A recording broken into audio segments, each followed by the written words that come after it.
fellow adventurers, and welcome to another awesome edition of Hestus Hangouts. Today we're going to talk about setting up the UO client for our shard.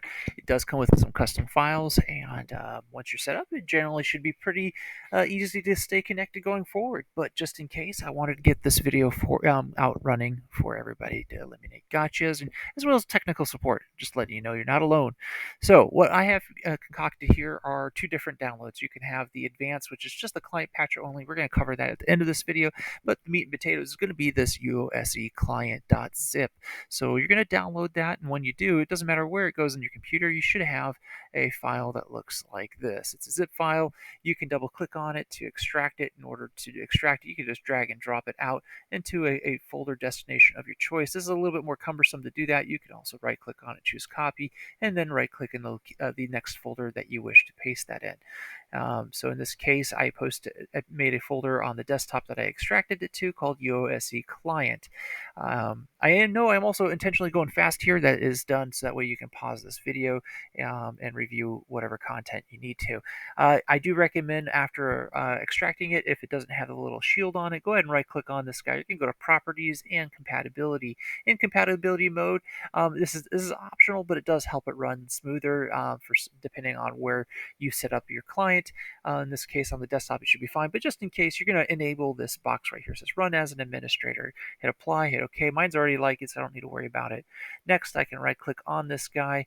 I'm sorry, not right click. I can double click on it.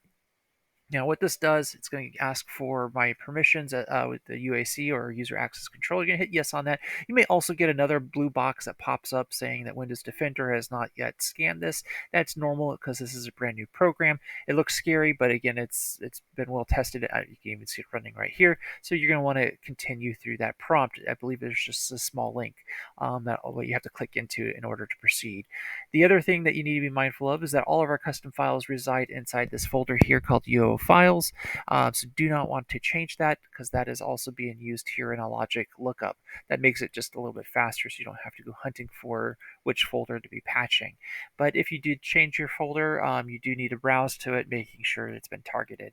Next, you're going to click on Start Patches. While it's running, you can see that this tool is designed to make patching and troubleshooting all the easier. In this case, there was no changes found.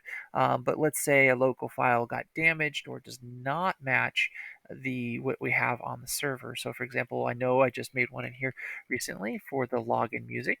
If I were to, again, delete this locally, or if I made an adjustment on the server side, you're going to get this lovely little syntax here letting you know a change was found, and it actually downloaded it already on the fly. So I'm now ready to hit exit and jump into the thick of the game.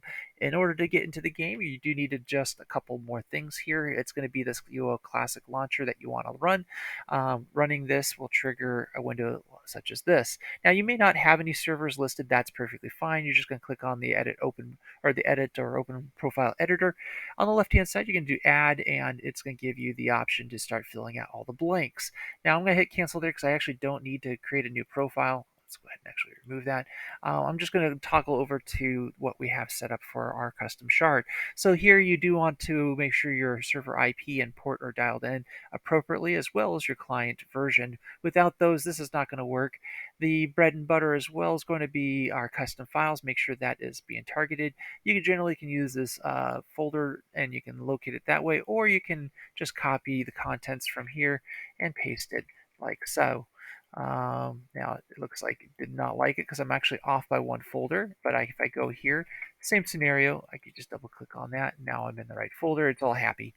Next tab over is the plugins. This is very important for those that like to run scripts. I have both the classic Razor as well as the latest Razor. I do plan on adding more in here from the other developers in the wild. I just need more time. So I do recommend only enabling one. It does let you choose two if you wanted to, but one at a time is best.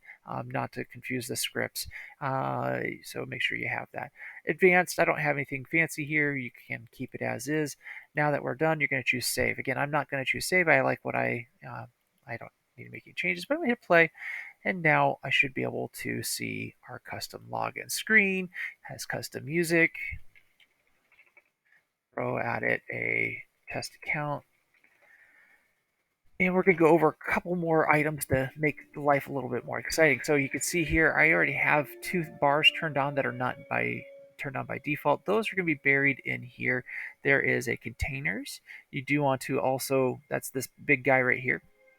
So if I was to change this even bigger, because let's say I'm hard to, I can't see very well, I can make them almost 200% larger. But generally, I like running a little bit larger than normal, which is about 137%.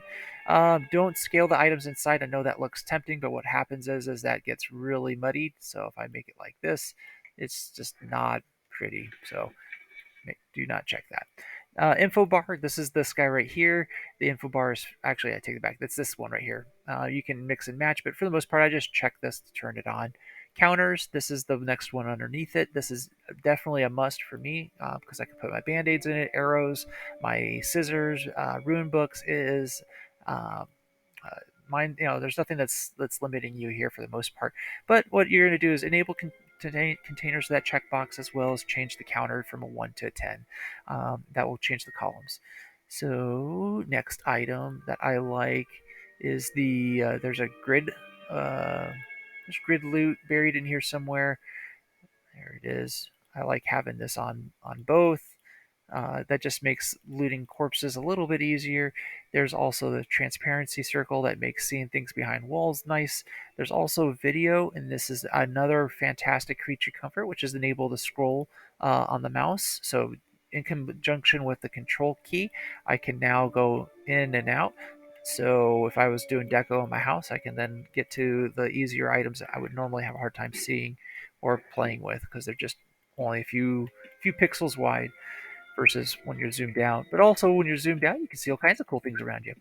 So this is again just a crash course on getting the client up and running.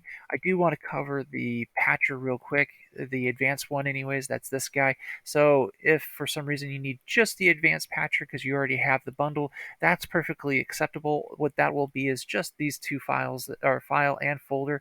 So when you extract it, make sure you override these two items. Doing so will get you the latest and greatest patcher should something catastrophic happen and your patcher falls out of alignment. Hopefully this tutorial helped, but if you have any questions or I missed an item, don't hesitate to let me know and I'll be happy to help you out. Same with the rest of the staff. They're here to help you out. Till our next epic hangout, safe adventures.